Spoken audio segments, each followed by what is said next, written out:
Bonjour à vous les belles flammes. Bonjour. Allez, aujourd'hui une petite vidéo pour vous parler du parcours flamme jumelle et surtout de la séparation. Alors c'est pas le sujet le plus joyeux de la Terre, le plus joyeux du monde, surtout quand on est dans ce parcours en général. C'est plutôt le moment qu'on n'a pas trop envie de vivre et qu'on a plutôt envie de fuir. Et pourtant la question c'est, est-ce que c'est pas à ce moment-là finalement que tout commence ? Dans cet amour de soi à soi, et c'est une vraie question qu'on nous a posée et c'est une question qu'on a envie de venir aussi mettre en avant et mettre en lumière aujourd'hui par rapport à... Parce que force est de constater que dans les accompagnements, eh bien, la plus grande partie des personnes qui viennent nous voir et qui sont dans un parcours flamme jumelle, eh bien, c'est plus dans cette période de séparation que dans les retrouvailles, ou alors c'est vraiment dans les débuts. C'est-à-dire on a des personnes qui sont unies et qui viennent nous voir quand même pour réajuster des petites choses. Mais voilà, la grande majorité quand même, c'est les personnes qui ressentent une grande souffrance dans ce moment qu'est la séparation. La séparation, c'est toujours un moment qui est compliqué. Pourquoi ? Parce qu'avant la séparation, c'est un peu comme si on avait vécu la lune de miel, quoi, le moment magique des retrouvailles, ces moments où on a l'impression que les âmes se retrouvent, les âmes se reconnaissent, les âmes se reconnectent. Et puis ce moment de la séparation, c'est un petit peu la chute dans le vide, en quelque sorte. C'est-à-dire qu'on s'est retrouvés à deux dans quelque chose de magnifique, dans quelque chose de grandiose qui est presque difficile à exprimer avec des mots. Et puis d'un coup, on se retrouve seul avec soi-même dans un espèce de trou noir qui est pas très très agréable à vivre. Oui, c'est une période qui peut être vraiment, vraiment complexe. Alors oui, souvent dans les partages, on a quand même cette notion d'une véritable séparation où il n'y a plus du tout de contact, parfois en sachant qu'il n'y a pas eu non plus de rapprochement avant cette séparation, à proprement parler. Une rencontre simplement, pas une relation plus intime. Et puis dans des parcours, souvent c'est dans ce qu'on appelle les nouveaux parcours, eh bien il y a eu une rencontre, il y a une relation qui se pose dans l'intimité, et puis il peut y avoir une séparation qui finalement n'est pas un moment où on va complètement stopper la communication. Nous, en ce qui nous concerne, eh bien, on n'a pas du tout stoppé la communication, bien au contraire. Ça a été le moment où on a pu renforcer notre communication finalement, parce que les choses ont fait que, c'est bien fait bien sûr, que justement c'était pas forcément évident parce qu'il y avait un grand décalage horaire. Moi je suis partie à l'autre bout de la planète, donc avec le décalage horaire, avec les moyens de communication qui n'étaient pas forcément évidents là où j'étais. Donc il a fallu aller déjà au-delà de ces moyens de communication. Et puis alors, évidemment, et pour Anne-Sophie d'ailleurs et pour moi, être en communication par des outils comme ça, que sont le téléphone ou même la vidéo, c'était vraiment quelque chose de pas évident, ni pour l'une ni pour l'autre. Et donc ça nous a obligés à être un peu plus focus sur ce qu'on ressentait, sur ce qu'on avait besoin de partager, sur le fait que c'était important qu'on puisse le partager, parce que finalement on ne pouvait pas passer simplement du temps ensemble sans forcément communiquer, on ne pouvait pas simplement se regarder dans la vidéo comme ça puis attendre. Donc il y avait quelque chose qui était de l'ordre de la demande, de l'expression et d'aller chercher un peu plus en soi ce qui se vivait. Et puis aussi, tout ce temps libre laissé par le décalage horaire, eh bien, ça nous a permis d'enclencher un travail plus intense encore sur nous-mêmes, chacune de notre côté, en sachant que ça faisait déjà des années et des années que l'une et l'autre ont travaillé sur notre parcours personnel. Eh bien là, ça s'est vraiment intensifié, ça a été très très fort. Et en effet, dans cet éloignement, cette séparation qui a duré 6 mois, ça nous a permis aussi d'accueillir, d'être plus en lien, plus à l'écoute aussi tout simplement, d'accueillir nos capacités de l'ordre de la médiumnité, des ressentis, de l'intuition qui se développaient, des visualisations. Et donc il y a plein de choses qui se sont passées. Et ça s'est notamment développé parce qu'on était en lien avec ce que l'autre ressentait ou ce que l'autre faisait. Donc évidemment, il y avait une écoute qui était plus attentive que quand c'est simplement de soi à soi, où voilà, il faut être honnête, souvent dans l'amour à soi, on est un petit peu en décalage. Par contre, quand ça concerne l'autre, on est un peu plus à l'écoute, un peu plus ouvert. Et donc évidemment, quand une faisait une séance, par exemple de chamanisme, alors qu'on était séparés de 17 000 km, et que l'autre était pleinement en réception de la séance, dans les ressentis de la séance, et que ce soit physique, émotionnel, énergétique, et bien là ça commence vraiment à venir travailler, à se dire ok, Donc il se passe vraiment des choses, même si on avait déjà pas mal expérimenté dans nos chemins respectifs. Là, c'est vraiment quelque chose qui se vit très très fort. Donc en effet, ça a ouvert la voie à tous ces ressentis, à nos capacités qui se sont décuplées pendant cette période-là. Et puis après, aux retrouvailles, ça a été encore plus fort parce que là, on a mis des choses en place ensemble. On a fait des initiations, on a reçu des transmissions ensemble. Et là, ça a été le grand déploiement et donc la naissance de Les Hameçons. Et donc de cet accompagnement que l'on propose toujours ensemble. Donc voilà, en effet, c'est vraiment à ce moment-là, quand vous rencontrez cet autre qui éveille en vous quelque chose de juste incroyable, comme si ce cœur explosait, cette reconnaissance, cette vision, cette sensation que les âmes s'enlacent là juste au-dessus, eh bien, il y a ce moment qui est très fort. Et puis le moment de la séparation, eh bien là, nul autre choix que de venir travailler sur soi.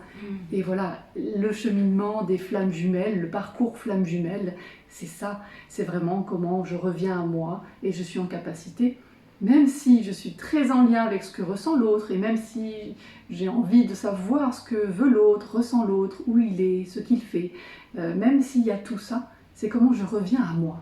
Et ça, c'est un vrai défi parce qu'on sent une telle connexion, mais la première personne à accueillir, à accompagner, à aimer, c'est soi.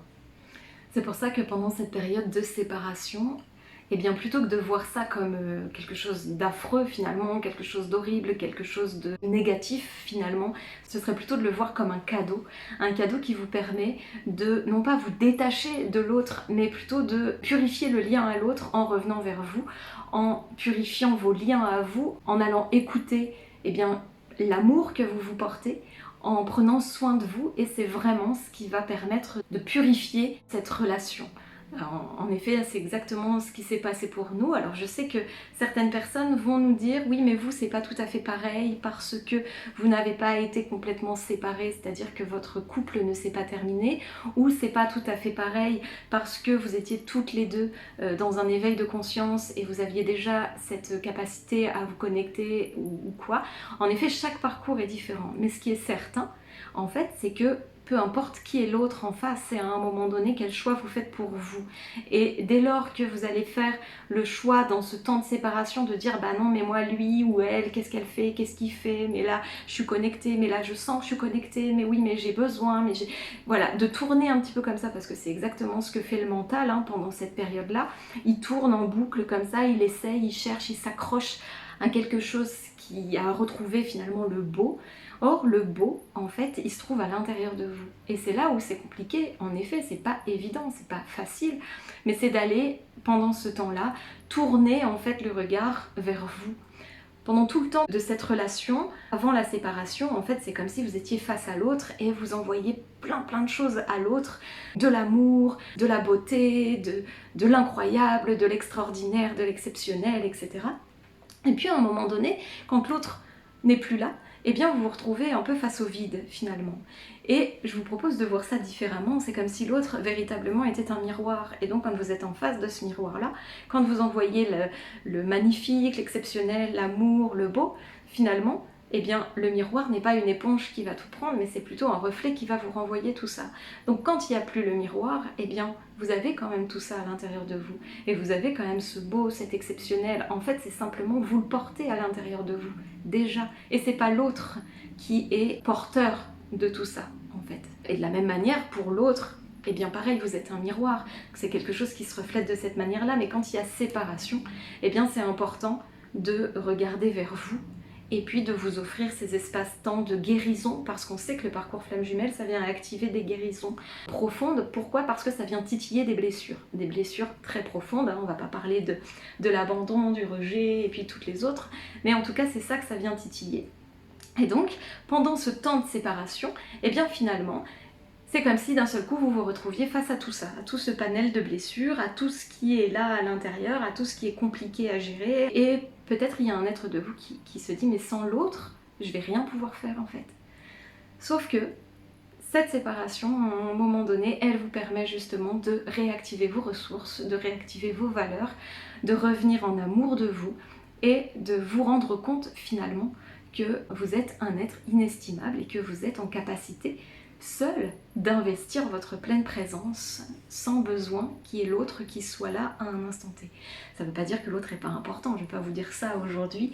Moi je suis la plus heureuse du monde qu'on soit réunis et qu'on vive ce... alors maintenant c'est même plus le parcours flamme jumelle, maintenant on est vraiment dans plus ce qu'on pourrait appeler le couple alchimique, le couple divin, c'est-à-dire qu'on crée quelque chose ensemble et on crée quelque chose pour le nouveau monde, on crée vraiment avec amour, on est vraiment à utiliser notre complémentarité énergétique, nos deux énergies pour pouvoir, comme j'aime le dire, danser dans l'énergie et accompagner les âmes qui ont envie de s'éveiller. Mais ce chemin-là, c'est vraiment essentiel et c'est vrai que c'est pendant la séparation que ça se fait beaucoup en fait. Et c'est vrai que du coup, pendant qu'on était séparés, comme tu le disais, la communication n'était pas évidente, même si elle était quand même régulière, elle n'était pas évidente. Et puis, quand on se retrouve aussi, en fait, c'est les égos qui d'un seul coup communiquent ensemble aussi. Quand il y a blessure qui est réactivée, c'est parce que l'ego de l'un est venu titiller l'ego de l'autre dans sa blessure, etc. Et en fait, on s'est rendu compte que finalement, quand la communication se coupait, c'est-à-dire que quand le téléphone raccrochait, quand Internet était pas là ou quoi, finalement, on était quand même bien seul avec soi. Et que c'était vraiment le choix de se dire qu'est-ce que je fais maintenant quoi ? Est-ce que je continue de me morfondre sous la couette en disant que je suis en pleine nuit noire de l'âme, ce qui est faux d'ailleurs, c'est pas vraiment une nuit noire de l'âme, mais en plein tourment et que c'est l'autre et qui me manque et qu'elle me manque et que c'est affreux, est-ce que je reste comme ça ? Ou est-ce qu'à un moment donné j'accueille le fait que je ressente ça, mais je peux me faire aussi accompagner, je peux aller rencontrer d'autres personnes et je peux me dire peut-être que la solution, je l'ai en moi. Et si aujourd'hui je ne la trouve pas, peut-être que je peux aller trouver cette solution sur un autre miroir qui acceptera de m'accompagner. Alors quand je dis autre miroir, c'est pas autre relation flamme jumelle, parce qu'alors après on n'en sort plus, mais quelqu'un qui peut vous accompagner. Comme cela dit, par exemple, cela dit, une relation ressentie comme flamme jumelle peut en fait en préparer une autre qui arrive après. Ça, c'est des choses qu'on voit aussi et qu'on a vécu d'ailleurs. Donc, ce qu'on a envie de vous dire, c'est que par rapport à cette notion de nuit noire de l'âme, je reviens là-dessus parce que tu en as parlé à l'instant, et on dit souvent que pour nous, c'est pas tout à fait juste, en effet, cette notion de nuit noire de l'âme, parce que pour être en conversation avec vos âmes, vous qui venez nous voir, quand c'est ce moment-là où vous vivez cette période qu'on a vécue aussi, qu'on a traversée à différentes reprises dans nos vies, en fait, pour discuter avec l'âme qui est là, en séance, ce qu'on entend, c'est que l'âme, elle est super contente, en vrai. Elle va plutôt très très bien parce qu'elle se dit ça y est, ça bouge, elle commence à m'entendre, on va pouvoir avancer et aller un peu plus vers cette mission, et lâcher ce qui retient, ce qui est limitant dans cette incarnation humaine, les résistances. Et donc en réalité, celui qui a très peur et qui résiste, qui fait que ça devient un peu complexe et pour qui c'est potentiellement une nuit noire en effet, c'est plus le mental égo. Qui lui, par contre, sent bien que plus on va comprendre qui on est véritablement et qu'on n'est pas un humain qui essaie de se connecter au divin, mais plutôt un être divin qui est venu s'incarner dans une humanité pour justement vivre tout ça et retrouver son lien ensuite, de manière à retrouver sa souveraineté, c'est vraiment ça ce qu'on entend, c'est surtout l'ego, le mental et l'ego qui ont très très peur de ce qui est en train de se passer. Parce qu'en effet, c'est ce qu'on appelle aussi des petites morts. Et ces petites morts dans cette avancée de nuit noire dite de l'âme, ces petites morts, en réalité, c'est le mental égo qui vient lâcher des résistances. Et donc c'est lui finalement qui subit des petites morts. Et c'est ok comme ça, c'est à accompagner. Enfin, en tout cas, nous dans nos séances, c'est pas l'idée de on va aller tuer tout ce qu'on peut de l'ego. Non, pas du tout, du tout. On l'accompagne comme un être qui est véritablement là, en plus avec qui on peut discuter. Et ça, vous pouvez aussi le voir quand on est en séance d'hypnose spirituelle, où là, véritablement, on est en discussion avec votre ego et c'est vous qui canalisez votre ego et votre mental. Donc véritablement, vous pouvez voir ce qui se passe, ou entendre en tout cas. C'est vraiment ça, c'est cet ego mental qui lâche un petit peu de tout ce qui résiste parce qu'il ne connaît pas, parce qu'il a peur, parce qu'il se dit qu'il ne va plus exister si vous vous réveillez un petit peu trop. Et donc c'est vraiment ça qu'on accompagne tout en douceur et tout en amour parce que parce que véritablement c'est un être qui est apeuré qu'on reçoit. Ce mental ego, c'est un être qui finit par devenir comme un petit enfant qui a très très peur de ce qui se passe. Donc l'idée c'est plus de lui expliquer et de l'accompagner vers la lumière, ou vers plus de sécurité, ou vers quelque chose qui peut l'aider, lui, à se sentir un peu plus à sa place, parce qu'en fait, il a sa place, mais pas dans l'éveil. C'est juste ça. Donc voilà, c'est comment on remet chaque personnage à sa place. C'est ça, et donc c'est lui, c'est cet être apeuré qui en fait s'active beaucoup pendant la séparation, et c'est lui qui vous dit que c'est affreux et que vous n'allez pas vous en sortir. Seulement, on dit le mentalement, voilà, l'ego aussi. Non pas qu'il le fait pour vous induire en erreur, il ne le fait pas de manière volontaire pour vous faire du mal, il le fait parce que c'est son moyen de vous protéger, de vous garder en vie. Sauf qu'il ne sait pas que quand l'âme agit, quand l'âme est pleinement là et pleinement en éveil, eh bien ce qu'il ne sait pas, c'est que l'âme n'est pas là pour vous faire mourir, elle est là pour, au contraire, vous faire rayonner davantage et vous permettre de vivre pleinement cette incarnation que vous avez choisie à un moment donné. Donc voilà, est-ce que c'est à la séparation finalement que tout commence? Alors que tout commence, je ne sais pas, mais en tout cas, c'est pendant cette période que vous allez vraiment pouvoir vraiment œuvrer sur vous, travailler sur vous, libérer des êtres apeurés à l'intérieur de vous, les rassurer. Aller regarder un peu cet espace du cœur pour aller aussi le libérer de toutes ces peurs-là. Et donc tout ça, le fait d'aller travailler sur vous, d'aller regarder un petit peu ce qui est important pour vous et de vous redonner de la valeur et de vous redonner de la place, eh bien qu'est-ce que ça va amener? Eh bien ça va vous sortir finalement de ce qu'on peut appeler une dépendance aussi, une dépendance affective, un attachement qui peut être beaucoup trop prégnant à l'autre. Et quand on est chaser, et alors là je parle par rapport à mon expérience, mais je pense que Sophie sera d'accord, quand on est chaser, on est fortement dans cette peur de l'abandon, et donc on est fortement imprégné aussi par ce besoin d'être attaché à l'autre, et c'est ce qui fait clairement fuir le runner, parce que d'un seul coup il se sent étouffé en fait, et qu'il ne peut pas être pleinement en lien avec lui, il ne sait pas ce qu'il faut faire, il ne sait plus comment agir, du coup il s'en va. Et pendant cette période de séparation, c'est un véritable cadeau pour vous, chaser. Sophie parlera peut-être des runners 2 secondes après, mais pour vous, chaser, c'est un véritable cadeau parce que ça va vous permettre vraiment des libérations profondes. Est-ce que vous allez retrouver après cette séparation cet autre-là dans la matière comme vous le souhaitez là à l'instant T? On ne peut pas vous dire, mais ce qu'on peut vous dire tout simplement, c'est que quand vous vous serez retrouvés, vous vraiment, eh bien il y a quelque chose qui va s'apaiser et vous allez pouvoir vous ouvrir à d'autres choses, aussi à d'autres relations. Et ce lien, de toute façon, il existe, il est là et c'est un véritable cadeau. Donc vivez cette séparation comme un cadeau, aussi difficile que ce soit, vraiment. Vous êtes vraiment soutenu et vous êtes vraiment guidé dans cette période. Et je le dis véritablement parce que si vous vivez cette rencontre, c'est qu'à un moment donné, votre âme l'a choisi. Et si votre âme l'a choisi, c'est que vous avez toute votre équipe galactique, les êtres de lumière, les maîtres ascensionnés, les anges, vous les appelez comme vous voulez, mais qui sont là avec vous pour vous dire allez, on va y aller, et il y a plein de choses à guérir, et tu es venu vivre ici aussi pour ça, pour te libérer de tout ça.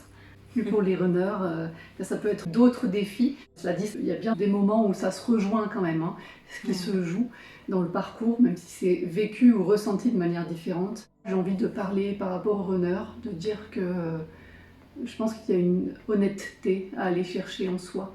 Être honnête avec qui on est, ce qu'on ressent, et aller chercher vraiment ça, ce qui est à l'intérieur, ce qui peut être vraiment difficile pour le runner dans son parcours. Et bien là, c'est souvent un grand défi. En tout cas, moi, je l'ai ressenti comme ça dans mon parcours. Ça a été ça, mon plus grand défi, ça a été vraiment d'apprendre à être à l'écoute de moi, à l'écoute de ce que je veux, à l'écoute de ce que je ne veux plus, à l'écoute de poser ce que je ne veux plus, à l'écoute de m'ouvrir enfin à ce que je veux véritablement, et d'arrêter de dire bah, c'est pas grave, je suis en lien avec le courant de la vie et je verrai bien où la vie me porte. Bon, voilà, qu'est-ce que je veux véritablement et qu'est-ce que je ressens véritablement. Et là ça commence du coup à pouvoir se dessiner et avoir un chemin qui est plus en lien avec ce que l'on veut vraiment. Et donc ça, c'est un vrai défi, en tout cas dans mon parcours. Hmm. Donc être honnête avec soi. Ça marche tout le temps en fait, hein, aussi. C'est vraiment important d'être honnête aussi avec vous. Et on va s'arrêter là pour cette vidéo parce que en fait ça soulève plein d'autres sujets, hein. On pourrait parler des bénéfices secondaires, on pourrait parler... Enfin voilà, il y a plein de choses qui se mettent en place, mais ça serait bien long. Donc on va s'arrêter là pour aujourd'hui. Et puis n'hésitez pas à commenter la vidéo, n'hésitez pas à nous parler de votre parcours. Si vous souhaitez des renseignements sur nos accompagnements aussi, sachez qu'on offre un appel de 15 minutes. Donc c'est un appel où on va pouvoir vous guider vers le meilleur accompagnement aussi, si vous avez envie de travailler justement sur vous. On travaille avec des personnes qui sont engagées dans cet amour de soi, dans cette volonté de changement aussi, et dans la mise en action. Nous, on est là vraiment pour accompagner tout ce processus de par notre expérience, de par notre intuition, de par tout ce qu'on vit aujourd'hui dans nos soins d'énergie et dans l'hypnose spirituelle. Mais après, c'est un travail qui se fait en co-création. Donc si ça vous intéresse, eh bien sachez que voilà, on offre 15 minutes, un appel téléphonique. Vous pouvez le prendre en ligne directement et nous, on sera ravis de vous accompagner si c'est le bon chemin pour vous. Voilà, si vous êtes prête à travailler pleinement. Je dis prête parce que de manière extrêmement majoritaire, on travaille avec des femmes. Voilà. Et donc l'idée de ces 15 minutes, en effet, c'est de voir si ça vous parle, hein, ce qu'on vous propose. Et c'est aussi un temps pour nous de voir si oui ou non on est les bonnes personnes pour ça. Parce qu'en effet, nous on a envie de pouvoir avancer et potentiellement c'est peut-être pas encore le bon moment pour vous parce qu'il y a trop de choses qui vous arrangent dans cette situation qui reste bloquée. Et auquel cas, bien, c'est ça. Voilà, ce sera pas avec nous. Parce que voilà, on n'a pas juste envie de vous passer de la pommade et vous dire ah oui, c'est bien la flamme jumelle et donc il faut attendre. Et puis non, c'est pas du tout notre vision des choses. On a envie que ça avance, que vous puissiez évoluer, grandir avec bien. Ou sans, c'est ça, avec ou sans cette flamme jumelle pour l'instant, peut-être plus tard, peut-être. Enfin voilà, nous c'est ça qui nous intéresse, c'est vous là où vous en êtes. Donc si c'est pas ce que vous souhaitez, c'est pas la peine de vous adresser à nous. Je pense que vous trouverez facilement plein de personnes qui seront là pour vous dire oui, c'est votre flamme jumelle, il faut continuer. Voilà. Nous, on vous dira jamais ça. On vous dira jamais que cette personne ou une autre est votre flamme jumelle. On ne dira jamais non plus que la personne avec laquelle vous êtes est un pervers narcissique ou autre. En fait, on n'émettra pas de jugement sur ça. Pour la simple et bonne raison que la personne et la seule personne qui nous intéresse, c'est vous. Et c'est vous et c'est tout, en fait. Donc voilà. Voilà, ce qui nous intéresse, c'est vos prises de conscience à vous, par vous. Nous, on vous accompagne et voilà, c'est à vous d'écrire le chemin. On n'est pas là pour écrire votre chemin. Mais par contre, si vous sentez que ça vibre en vous, même s'il y a une petite peur, même s'il y a une crainte, vraiment osez faire le pas parce que ça va vous permettre vraiment d'avancer, ça va vous permettre de vous libérer et ça va vous permettre de respirer et enfin de vous retrouver et d'aller rencontrer la plus belle personne au monde pour vous. Et c'est vous. Voilà. À bientôt les belles femmes. À bientôt.